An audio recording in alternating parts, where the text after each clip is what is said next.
আসসালামু আলাইকুম ও রহমতুল্লাহ। আজ আমরা শীতকালের বিশেষ 10টি আমল জানব। শীতকাল মুমিনের বিশেষ প্রিয়, কেননা অন্য ঋতুর চেয়ে এই সময়ে বেশি পরিমাণে আমল করা যায় এবং সহজেই আল্লাহর নৈকট্য লাভ করা যায়। এই ভিডিওতে শীতকালের বিশেষ 10টি আমল সম্পর্কে আলোচনা করা হলো।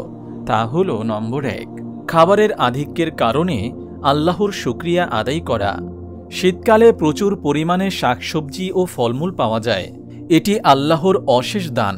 আল্লাহ রব্বুল আলামিন বলেন, মানুষ তার খাদ্যের প্রতি লক্ষ্য করুক। আমি তো অঝোর ধারায় বৃষ্টি বর্ষণ করেছি, অতঃপর মাটিকে বিদীর্ণ করেছি, আর তাতে উৎপন্ন করেছি শস্যাদি, আঙুর, শাকসবজি, জলপাই, খেজুর, বহু বৃক্ষ বিশিষ্ট বাগান, ফলফলাদি ও ঘাস। এসব তোমাদের ও তোমাদের পালিত পশুকুলের জীবন ধারণের জন্য। সূরা আবাসা আয়াত 24-32। নম্বর 2, শীত বস্ত্রের জন্য আল্লাহর প্রতি কৃতজ্ঞতা জ্ঞাপন করা। পোশাক আল্লাহর বিশেষ দান ও অনুগ্রহ। আল্লাহ তাআলা মানবজাতিকে পোশাকের মাধ্যমে সম্মানিত ও বৈশিষ্ট্যমণ্ডিত করেছেন। প্রচণ্ড শীত থেকে বাঁচার জন্য মহান আল্লাহ তাআলা বিশেষ পোশাক দান করেছেন। তাই এই ঋতুতে তার বিশেষ কৃতজ্ঞতা জানাতে হবে। পবিত্র কোরআনে এসেছে, আর আল্লাহ তাআলা তোমাদের জন্য ব্যবস্থা করেছেন পরিধেয় বস্ত্রের, তা তোমাদের তাপ থেকে রক্ষা করে, এবং তিনি ব্যবস্থা করেন তোমাদের জন্য বর্মের, তা তোমাদের যুদ্ধে রক্ষা করে। সূরা নাহল আয়াত 81। নম্বর 3, বেশি বেশি নফল রোজা রাখা। শীতকালে দিন থাকে খুবই ছোট। শীতকালে রোজা রাখলে দীর্ঘ সময় না খেয়ে থাকতে হয় না। তাই এই ঋতুতে সম্ভব হলে বেশি বেশি রোজা রাখবেন। আমির ইবনে মাসউদ রাদিয়াল্লাহু তাআলা আনহু থেকে বর্ণিত, রাসূল সাল্লাল্লাহু আলাইহি ওয়াসাল্লাম ইরশাদ করেছেন, শীতল গনিমত হচ্ছে শীতকালে রোজা রাখা।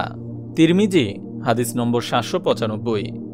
নম্বর 4, শীতার্ত মানুষের পাশে দাঁড়ানো। ষড়ঋতুর দেশ বাংলাদেশে বছর ঘুরে আসে শীত শৈত্যপ্রবাহ। হাড় কাঁপানো শীতে নাকাল হয়ে পড়ে দরিদ্র ও ছিন্নমূল মানুষ। শীতার্ত সহ বিপন্ন সব মানুষের পাশে দাঁড়ানো ইসলামের আদর্শ। মহান আল্লাহ তাআলা বলেন, আত্মীয় স্বজনকে দাও তার প্রাপ্য, এবং অভাবগ্রস্ত ও মুসাফিরকেও, আর কিছুতেই অপব্যয় করো না। সূরা বনী ইসরাঈল আয়াত 26। নম্বর 5, শীতকালে বিশেষভাবে তাহাজ্জুদের নামাজ আদায়। শীতকালে রাত অনেক লম্বা হয়। কেউ চাইলে পূর্ণরূপে ঘুমিয়ে আবার শেষ রাতে তাহাজ্জুদ পড়তে সক্ষম হতে পারে। মহান আল্লাহ তাআলা ঈমানদারদের গুণাবলী সম্পর্কে বলেন, তাদের পার্শ্ব শয্যা থেকে আলাদা থাকে। তারা তাদের রবকে ডাকে ভয়ে ও আশায়, এবং আমি তাদের যে রিজিক দিয়েছি তা থেকে ব্যয় করে। সূরা সাজদা আয়াত 16। নম্বর 6, অজু ও গোসলের ব্যাপারে সচেতন হওয়া। শীতকালে মানুষের শরীর শুষ্ক থাকে, তাই যথাযথভাবে ধৌত না করলে অজু গোসল ঠিকমতো আদায় হয় না। প্রিয় নবী সাল্লাল্লাহু আলাইহি ওয়াসাল্লাম ইরশাদ করেছেন, অজু করার সময় পায়ের গোড়ালির যেসব স্থানে পানি পৌঁছেনি সেগুলোর জন্য জাহান্নাম। তাই তোমরা ভালোভাবে অজু করো। সহিহ মুসলিম হাদিস নম্বর 458। নম্বর 7, মৌজার উপর মাসেহ করা। এক্ষেত্রে নিয়ম হল, অজু করে চামড়ার মৌজা পরিধান করবে। মুকিম ব্যক্তির জন্য পরবর্তী একদিন পর্যন্ত যতবার অজু প্রয়োজন তাতে পা ধোয়ার প্রয়োজন হবে না, বরং 3 আঙ্গুল পরিমাণ চামড়ার মৌজার উপর মাসেহ করে নিলেই চলবে। মুসাফিরের জন্য এ সুযোগ 3 দিন পর্যন্ত।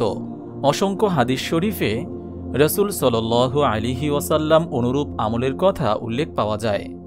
নম্বর 8, মুখ ঢেকে নামাজ পড়বে না। নামাজে কোনো ওজর ছাড়া মুখ ঢেকে রাখা মাকরুহ।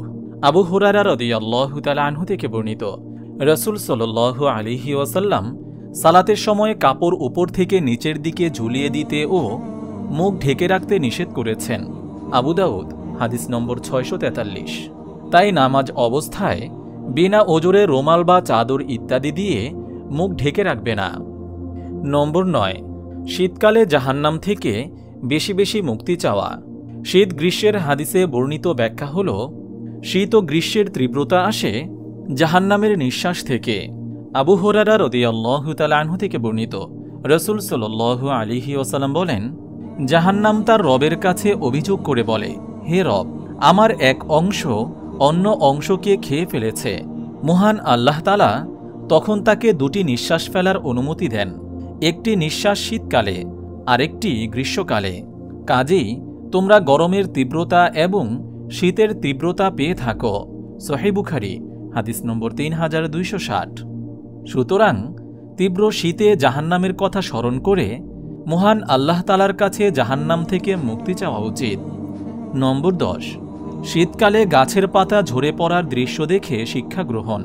শীতে গাছপালার পাতা ঝরে যাওয়া থেকে শিক্ষা গ্রহণ করার তাগিদ এসেছে হাদিস শরীফে। রাসূল সাল্লাল্লাহু আলাইহি ওয়াসাল্লাম একটি শুকনা পাতা বিশিষ্ট গাছের কাছ দিয়ে যাচ্ছিলেন। তিনি তার লাঠি দিয়ে তাতে আঘাত করলে হঠাৎ পাতাগুলো ঝরে পড়ে। অতঃপর তিনি বলেন, কোনো বান্দা আলহামদুলিল্লাহ, সুবহানাল্লাহ এবং লা ইলাহা ইল্লাল্লাহু আল্লাহু আকবার বললে তা তার গুনাহ এরূপভাবে ঝরিয়ে দেয় যেভাবে এই গাছের পাতা ঝরে পড়ছে। তিরমিজি হাদিস নম্বর 3533। মহান আল্লাহ তাআলা আমাদের সবাইকে শীতকালে এই আমলগুলো করার তৌফিক দান করুন, আমিন। আপনি যদি এরকম ভিডিও আরও পেতে চান তাহলে এই চ্যানেলটি সাবস্ক্রাইব করে পাশে রাখা বেল আইকনটি অন করে দিন।